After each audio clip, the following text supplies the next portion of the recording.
दोस्तों, अमेरिका का दबाव, भारत विरोधी सोच और साथ ही करप्शन, इन तीन चीजों की वजह से मलेशिया ने जो 18 फाइटर जेट के लिए टेंडर जारी किया था, उसमें भारत के तेजस को नजरअंदाज किया गया और बताया ये गया कि साउथ कोरिया का FA-50, जिसमें साउथ कोरिया को इसे डेवलप करने में मदद की थी अमेरिकन लॉकहीड मार्टिन ने, उससे चुन लिया गया है। यानी मलेशिया ने भारत के तेजस को, जो कि टेक्नोलॉजी वाइज इस टेंडर में शामिल सभी फाइटर जेट से आगे था और वो फाइनल राउंड तक रहा भी, उसके बावजूद उसे बाहर करके साउथ कोरियन FA-50 खरीदने के लिए हामी भर दी। अब आपने अमेरिका के दबाव, भारत विरोधी विचारधारा और भ्रष्टाचार के आधार पर इसी की नींव पर एक बिल्डिंग तो खड़ा कर लिया, लेकिन भूकंप आने पर उसका क्या हाल होगा, इस बारे में पहले नहीं सोचा। अभी बताया जा रहा है कि यहाँ पर मलेशिया ने कई सारे प्रस्ताव रखे साउथ कोरिया के सामने, जिसमें यह कहा गया कि देखिए जी, भारत तो हमें जो तेजस प्रोवाइड करा रहा था उसमें AES रडार सिस्टम था, लेकिन आपके फाइटर में नहीं है, आप इसके अंदर बदलाव कीजिए। साउथ कोरिया बोलता है जी बिल्कुल हो जाएगा, हम इसका एक नया संस्करण पेश कर देंगे जो कि टेक्नोलॉजी वाइज भारत के तेजस जितना ही ताकतवर होगा। इस वजह से साउथ कोरिया ने किया ये कि इसमें AES रडार सिस्टम इंटीग्रेट करने की हामी भर दी और साथ ही कहा कि जो तेजस में मिड ईयर रिफ्यूलिंग प्रॉब लगी हुई है, वैसी ही हम भी मिड ईयर रिफ्यूल करने के लिए प्रॉब इसमें इंटीग्रेट कर देंगे। कहने का मतलब FA-50 का एक नया संस्करण तैयार करके जो तेजस के समकक्ष होगा फिर मलेशिया को दिया जाएगा। अभी भाई मलेशिया भी खुश हो गया, लेकिन यहाँ पर मलेशिया ये भूल गया कि ये सारे बदलाव करने से पहले ही जो FA-50 था वो तेजस की तुलना में महंगा था, बराबर।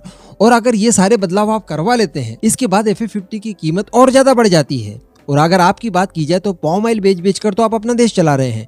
भारत ने कुछ समय पहले, जब महातिर मोहम्मद मलेशिया के प्रधानमंत्री हुआ करते थे, उस समय उन्हें थोड़ा सा झटका देने के लिए पाम ऑयल की खरीदी हम लोगों ने बंद कर दी, तो 15% मलेशिया की GDP गिर गई थी। 15% भारत के पाम ऑयल न खरीदने की वजह से, वो भी अल्प समय के लिए। उसके बाद मलेशिया की तरफ से हाथ पर जोड़े गए भारत के, तब जाकर भारत ने दोबारा पाम ऑयल की खरीदी शुरू की और मलेशिया की जो इकोनॉमी है वो पटरी पर आई। आप सभी से छुपा नहीं है, महातिर मोहम्मद का समय आपको याद होगा। उस समय मलेशिया टर्की और पाकिस्तान के ग्रुप में मिलकर भारत के खिलाफ कितनी घेराबंदी करने की कोशिश करता था। 2 मिनट लगे केवल इन्हें इनकी हैसियत याद दिलाने में, लेकिन ये सारी चीजें ये लोग भूल गए। भारत विरोधी विचारधारा। अभी यहाँ पर बताया ये जा रहा है कि FA-50 में ये सारे बदलाव वगैरह कर देने के बाद एक जो यूनिट इन्हें पड़ने वाली है FA-50 की, वो पड़ेगी अप्रॉक्स $50 मिलियन की, जबकि भारत के तेजस में ये सारी चीजें होने के बावजूद, उससे ज्यादा बेहतर कंडीशंस के बावजूद, उसकी कीमत थी $43 मिलियन, यानी $7 मिलियन का फर्क है इसके बावजूद। अब हम लोग सभी जानते हैं कि मलेशिया काफी समय से साउथ कोरिया को ये बोल रहा है कि देखिए, हमने भ्रष्टाचार तो करना ही है, आपके दबाव को हम लोग एक्सेप्ट भी करते हैं, आप इसे हमने फाइटर जेट खरीदना है, लेकिन इसकी कीमतें कम कर दीजिए। कितना भी भ्रष्टाचार कर लें, कुछ भी कर लें, हम लोग $50 मिलियन प्रति यूनिट कॉस्ट पे नहीं कर सकते। अब इसके लिए इन्होंने साउथ कोरिया के पास गुहार लगाई कि देखिए, हम सारी चीजें मानने के लिए तैयार हैं, बस इसकी कीमत भारत के तेजस जैसी कर दीजिए। कैपेबिलिटी तो आपने कर दी, लेकिन कीमत भी आप भारत के तेजस जितनी कर दीजिए। लेकिन साउथ कोरिया ने यहाँ पर कर दिया है इनकार। उन्होंने कहा है कि ये पॉसिबल ही नहीं है। ये सारे बदलाव करने से पहले, इसके एनहांसमेंट से पहले भी इसकी कीमत तेजस से ज्यादा थी। अब अगर हम लोग इसमें इतना खर्च कर रहे हैं, AES रडार सिस्टम इंटीग्रेट करेंगे, रिफ्यूलिंग प्रॉब इंटीग्रेट करेंगे, उसके बाद $7 मिलियन ऊपर कीमत भी कम कर दें, ये संभव है ही नहीं। पुराता है तो इतने में खरीदो, वरना रहने दीजिए।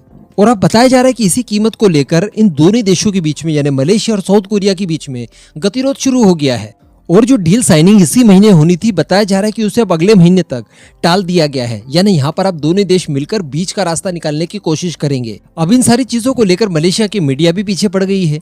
इन्हें पता है कि एक पहले से ही फिक्स्ड बजट रखा गया था इन सब फाइटर जेट खरीदने के लिए, उसके अंदर केवल और केवल तेजस ही फिट हो रहा था। यानी आपकी सारी रिक्वायरमेंट तेजस पूरी करने के बावजूद कीमतें भी वही थी जो आप चाह रहे थे। थोड़ा सा 19-20 में ही फर्क आ रहा था, लेकिन फिर भी इस टेंडर में शामिल सभी फाइटर जेट की तुलना में कीमत कम थी। उसके बावजूद आपने तेजस को इनकार करके FA-50 खरीदने की बात कही। उसके बाद आप नेगोशिएशन में दिक्कतें जारी है, प्रति यूनिट आप $7 मिलियन कम कराने की बात कर रहे हैं, जो कि साउथ कोरिया करने के लिए तैयार नहीं है। इसी वजह से डील 1 महीना और लेट हो गई। तो ये सारी चीजें आप मलेशिया के आम लोग भी देख रहे होंगे, इसके बारे में जान रहे होंगे, और इस समय बिल्कुल इसी बात को लेकर चर्चाएं चल रही है। और कोई बड़ी बात नहीं है कि अगर ये डील हो जाती है, यानी दोनों ही पक्ष बीच का कोई सॉल्यूशन निकाल लेते हैं और इस डील को साइन कर लेते हैं, उसके बाद भी ये मामला यहीं तक नहीं रुकेगा। उसके बाद भी मलेशिया के अंदर हंगामे होने तय है। जो विपक्षी पार्टियां हैं वो इसके ऊपर जरूर सवाल खड़े करेंगी कि आपने आखिर ऐसा कौन सा घोटाला किया कि आपको FA-50 खरीदना पड़ा। कम कैपेबिलिटी के साथ भी आपने ज्यादा कीमत देकर FA-50 आखिर क्यों खरीदा। क्या कारण है? वहाँ की सरकार को लिटरली जवाब नहीं देते बनेगा। तो यही सारी चीजें होती है जब आप ओवर स्मार्ट बनकर अपने पैर अपनी चादर से ज्यादा फैलाने की कोशिश करते हैं। अगर तेजस ले लिया होता तो कितनी सारी सहूलतें मिल रही थी, उतनी ही कैपेबिलिटी के साथ कीमत कम मिल रही थी।